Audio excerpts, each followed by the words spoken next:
So I'm just going to talk about a refreshable Braille display. So refreshable Braille displays are obviously ideal products for students who use Braille. It works with any screen reader. So the idea is that you can connect it to a smart device like a smartphone or tablet or your computer, and it will use the screen reader to drive the Braille cells. And the Braille cells along the bottom here are refreshable Braille cells. So what they will do is, as the focus moves around the operating system of your device, the Braille cells will ping up different formations of dots to give you different Braille letters along the display here. This one is 14 cells wide, but you can get them much wider. They can be 40 cells or even 80 cells, depending on how much information you want at any one time.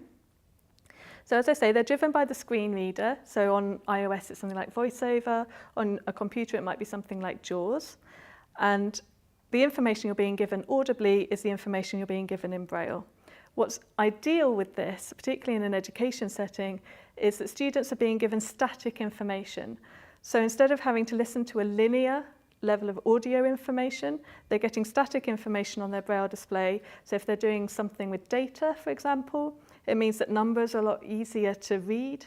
It will refer to complex names, for example, if they're studying something like geography and they have more complex names to get their head around, then having it in Braille can be an awful lot easier than listening to the screen reader's interpretation of that word.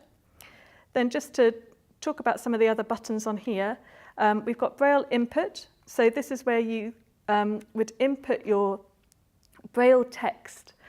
You can also use the Braille input to navigate around your computer or your phone. So just like you can use a QWERTY keyboard to do keyboard shortcuts, you can also use your Braille keyboard to do Braille keyboard shortcuts. And then just the rest of these buttons are more navigation keys. So we've got things like a rocker switch, which will move you up and down by a line. We've got panning buttons along the edge here, which will move you back and forth by 14 cells at each point. So really quite straightforward bit of kit, but something which is super important for somebody who's a Braille reader and studying, just because it gives them that really clear level of information that's static.